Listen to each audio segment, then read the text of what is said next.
இயேசுவின் சகோதர சகோதரிகளே, இன்று நற்செய்தியில் நாம் பார்க்கின்றோம், இயேசு தம் சீடர்களுக்காக வேண்டுகின்றார், கடவுளிடம் மன்றாடுகின்றார். ஏனென்றால் சீடர்கள் மத்தியில் ஒற்றுமை இல்லை. அவர்களுக்கு பல யோசனைகள். யார் பெரியவர், இயேசு இறையாட்சிக்கு வந்த பிறகு யார் அவரது வலப்புறத்திலும் இடப்புறத்திலும் அமர்வார் என்று பல சிந்தனைகள், பல யோசனைகள் அவர்கள் மத்தியில். இதன் காரணமாக அவர்களிடத்திலே ஒற்றுமை இல்லை.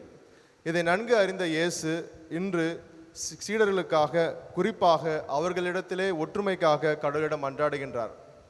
நாமும் சில நேரங்களில் இந்த ஒற்றுமை நம்மிடத்தில் இல்லை. நாம் கிறிஸ்தவர்கள் என்று சொல்லிக் கொள்கின்றோம், கிறிஸ்துவின் பிள்ளைகள் என சொல்லிக் கொள்கின்றோம். ஆனால் இந்த ஒற்றுமையானது நம்மிடத்தில் இல்லை.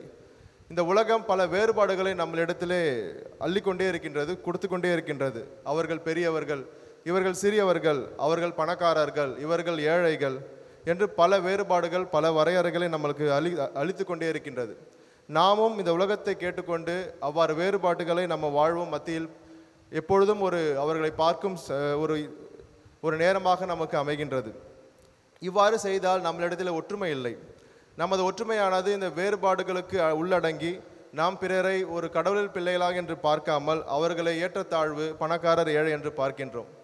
நமது ஒற்றுமையானது எவ்வாறு இருக்க வேண்டும் என்றால், மூவரும் இறைவன் எவ்வாறு ஒற்றுமையோடு இருக்கின்றார்கள், தந்தை, மகன், தூய ஆவி, இவர்கள் எவ்வாறு ஒற்றுமையோடு இருக்கின்றார்களோ அவ்வாறு நாமும் ஒற்றுமையாக இருந்தால் கடவுளின் இறைப்பணியை சிறப்பாக செய்யலாம்.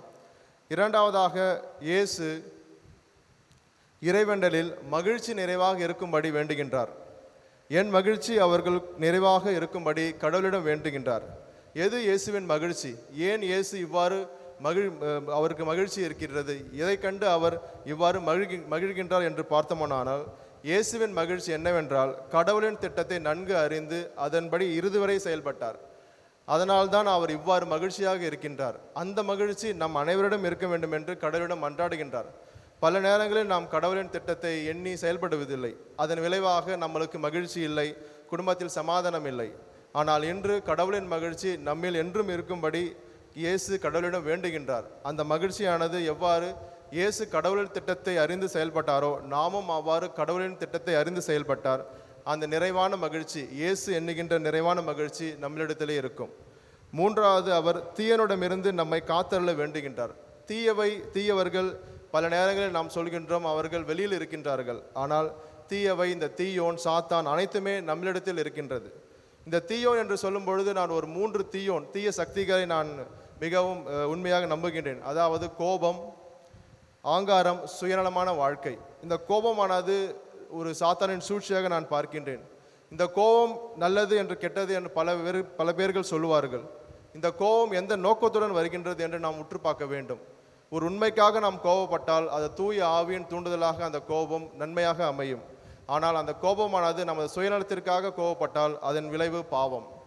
அதே போன்று ஆங்காரம். இந்த ஆங்காரம் நம்மளை தாழ்வு நிலைக்கு இட்டு செல்லாது, கடவுளின் பாதைக்கு நம்மை அழைத்து செல்லாது.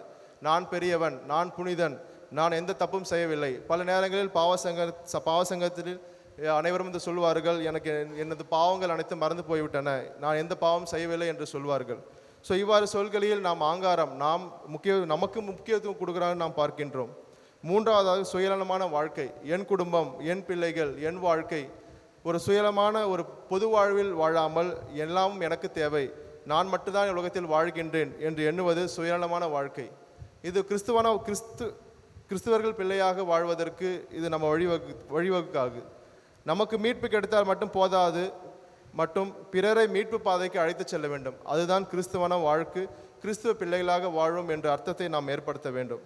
இன்று திருப்பலியில் நாம் வேண்டுவோம், நாமும் மூவரும் இறைவனை போல ஒற்றுமையாக இருந்து தீயோனின் சூழ்ச்சிகளிலிருந்து விடுதலை பெற்று மகிழ்ச்சியாகவும், அதுவும் இயேசு என்னும் நிறைவான மகிழ்ச்சியாக வாழ இந்த திருப்பலியில் நாம் இறைவனிடம் கொண்டாடுவோம். ஆமேன்.